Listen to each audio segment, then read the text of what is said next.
आकाशवाणी भोपाल से प्रस्तुत है प्रादेशिक समाचार। नमस्कार, समाचारों के साथ मैं नवनीत चौबे। सबसे पहले इस बुलेटिन के मुख्य समाचार। प्रधानमंत्री नरेंद्र मोदी और रूस के राष्ट्रपति के बीच मॉस्को में हुई मुलाकात। प्रदेश में संपूर्णता अभियान के तहत आकांक्षी जिलों में कार्यक्रम का दौर जारी। लोकसभा अध्यक्ष ने इंदौर में एक पेड़ मां के नाम अभियान में लिया हिस्सा। प्रदेश में कार्यक्रम जारी और छिंदवाड़ा के अमरवाड़ा सीट पर कल होगा मतदान। 13 जुलाई को होगी मतगणना।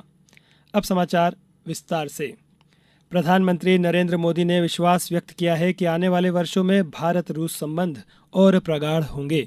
रूस के राष्ट्रपति व्लादिमीर पुतिन के साथ मुलाकात के दौरान श्री मोदी ने कहा कि पिछले 40-50 वर्षों से भारत आतंकवाद का सामना कर रहा है। प्रधानमंत्री ने हर तरह के आतंकवाद की निंदा की।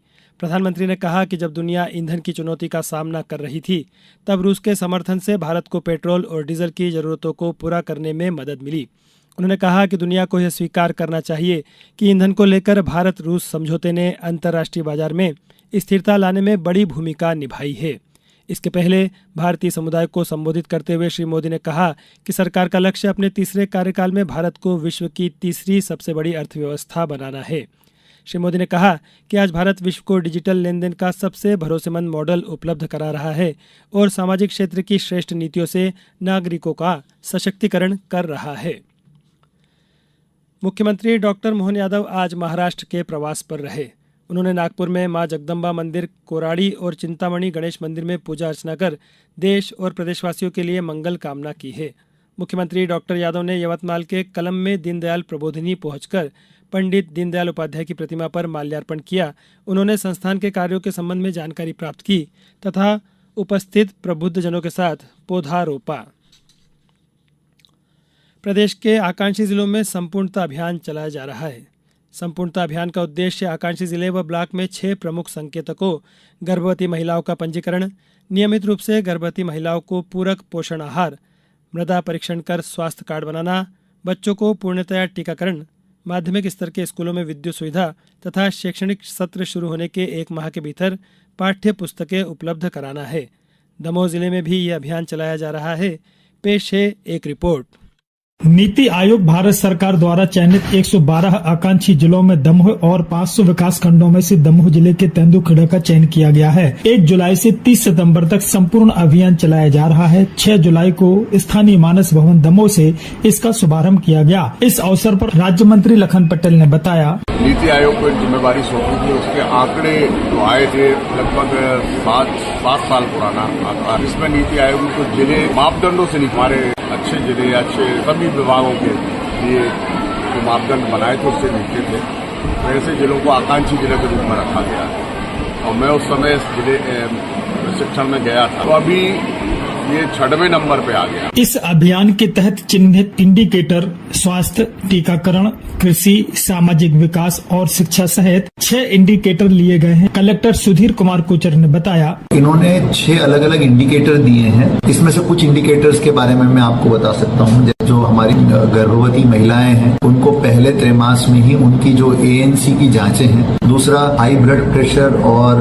हाइपरटेंशन, इनकी जांच हो जाए। इसके अलावा स्व सहायता समूहों को क्रेडिट लिंकेज मिल जाए। गर्भवती महिलाओं को जो है वो पूरक पोषण आहार आंगनबाड़ियों के माध्यम से मिल जाए। इस प्रकार के अलग अलग लक्ष्य हैं, जिन लक्ष्यों को इस अभियान के अंतर्गत पूरा करना है। दमोह जिले के लिए यह गर्व करने वाली बात है कि नीति आयोग की आकांक्षी परिवर्तन जिलों की जनवरी 2024 की रिपोर्ट में दमोह जिले का स्थान देश में दूसरे नंबर पर रहा। आकाशवाणी समाचार के लिए दमोह से मैं अनिल जैन।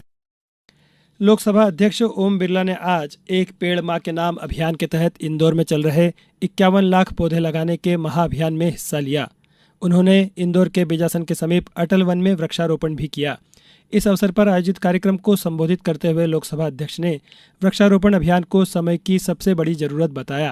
उन्होंने कहा कि जब पूरा विश्व जलवायु परिवर्तन और ग्लोबल वार्मिंग के दुष्परिणामों का सामना कर रहा है, ऐसे वक्त में यह अभियान पर्यावरण अनुकूलता की दिशा में देश और दुनिया को नया दृष्टिकोण देते हुए नई राह दिखाएगा। इस अवसर पर लोकसभा की पूर्व अध्यक्ष सुमित्रा महाजन, नगरीय विकास एवं आवास मंत्री कैलाश विजयवर्गीय, वन एवं पर्यावरण मंत्री नागर सिंह चौहान, सांसद शंकर लालवानी, महापौर पुष्यमित्र भार्गव सहित अन्य जनप्रतिनिधि मौजूद थे। इस दौरान हजारों स्कूली बच्चों ने भी वृक्षारोपण किया। उप मुख्यमंत्री राजेंद्र शुक्ल ने कहा है कि एक पेड़ मां के नाम अभियान पर्यावरण संरक्षण की दिशा में एक बड़ा कदम है। प्रधानमंत्री के आह्वान पर प्रदेश ने 5 करोड़ 50 लाख पौधेरोपण का संकल्प लिया है। उप मुख्यमंत्री श्री शुक्ल भोपाल में 4 इमली स्थित निवास के सम्मुख अपनी माताजी की स्मृति में बरगद के पौधे का रोपण कर रहे थे। अभियान के तहत महिला बाल विकास मंत्री निर्मला भूरिया ने भोपाल के जवाहर बाल भवन में अशोक का पौधा लगाया।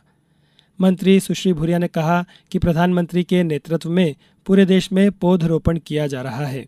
उन्होंने आम जनता से अपील करते हुए कहा कि एक पेड़ मां के नाम अभियान के तहत हर व्यक्ति एक पौधा लगाए और उस पौधे की देखभाल जब तक करे जब तक वह पेड़ नहीं बन जाता। इसी तरह गुना में अभियान के तहत वृक्षारोपण अभियान वृहद स्तर पर चलाया जा रहा है। आज वार्ड क्रमांक 5 लालपुरा मुक्तिधाम परिसर में वृक्षारोपण कार्य किया गया। अनूपपुर जिले में अभियान के तहत विभिन्न विभागों द्वारा 4,66,275 पौधों के रोपण का लक्ष्य लिया गया है। अब तक जिले में 1,04,026 पौधों का रोपण किया जा चुका है। कलेक्टर आशीष वशिष्ठ ने 15 जुलाई तक लक्ष्य पूरा करने को कहा है। अशोकनगर जिले में कलेक्टर सुभाष कुमार द्विवेदी ने आज जिला शिक्षा अधिकारी कार्यालय परिसर में पौधारोपण किया। छिंदवाड़ा जिले की अमरवाड़ा विधानसभा उपचुनाव के लिए कल सुबह 7 बजे से शाम 6 बजे तक मतदान होगा। इसको लेकर प्रशासन ने व्यापक तैयारी की है। अमरवाड़ा विधानसभा उपचुनाव में 9 प्रत्याशी मैदान में हैं। मुख्य मुकाबला भाजपा व कांग्रेस के बीच है, जिसमें भाजपा से पूर्व विधायक राजा कमलेश शाह और कांग्रेस से धीरन शाह चुनाव मैदान में डटे हुए हैं। विधानसभा चुनाव में कुल 2,34,000 मतदाता प्रत्याशियों के भाग्य का फैसला करेंगे। मतगणना 13 जुलाई को होगी। अब बात मौसम की। प्रदेश में बारिश का दौर जारी है। कल 15 से ज्यादा जिलों में बारिश हुई। प्रदेश में साइक्लोनिक सर्कुलेशन और टर्फ लाइन गुजरने की वजह से बारिश का स्ट्रांग सिस्टम सक्रिय है, जिससे पिछले 4 दिन से ग्वालियर चंबल में तेज बारिश का दौर चल रहा है। मौसम विभाग ने आज भी श्योपुर, छिंदवाड़ा, शिवपुरी समेत 18 जिलों में भारी बारिश का अलर्ट जारी किया है। सीनियर वैज्ञानिक डॉक्टर दिव्या ने बताया कि प्रदेश में बारिश का दौर अगले 1 सप्ताह तक बना रहेगा। अब कुछ समाचार संक्षेप में। टीकमगढ़ कलेक्टर द्वारा जारी दिशा निर्देश में कहा है कि स्कूल बस में महिला अटेंडर होना चाहिए, सीसीटीवी कैमरा लगा हो, ऑटो रिक्शा में क्षमता से अधिक विद्यार्थियों का परिवहन नहीं हो। इन प्रमुख बिंदुओं पर सभी स्कूल वाहनों की सघन चेकिंग की जाए। आगरमालवा जिला पंचायत सीईओ ने वर्ष 2011 की जनगणना अनुसार जिले में 1,87,319 चिन्हांकित असाक्षरों का 100% सर्वे कार्य समय सीमा में पूर्ण कर जानकारी पोर्टल पर दर्ज करवाने के निर्देश दिए। और गुना जिला कलेक्ट्रेट के जनसुनवाई कक्ष में आज कलेक्टर डॉक्टर सत्येंद्र सिंह द्वारा जिला स्तरीय जनसुनवाई का आयोजन कर आमजनों की समस्याओं का निराकरण किया गया। अंत में मुख्य समाचार एक बार फिर। प्रधानमंत्री नरेंद्र मोदी और रूस के राष्ट्रपति के बीच मॉस्को में हुई मुलाकात। प्रदेश में संपूर्णता अभियान के तहत आकांक्षी जिलों में कार्यक्रमों का दौर जारी। लोकसभा अध्यक्ष ने इंदौर में एक पेड़ मां के नाम अभियान में लिया हिस्सा। प्रदेश में कार्यक्रम जारी। और छिंदवाड़ा के अमरवाड़ा सीट पर कल होगा मतदान। 13 जुलाई को होगी मतगणना। इस बुलेटिन में बस इतना ही। नमस्कार।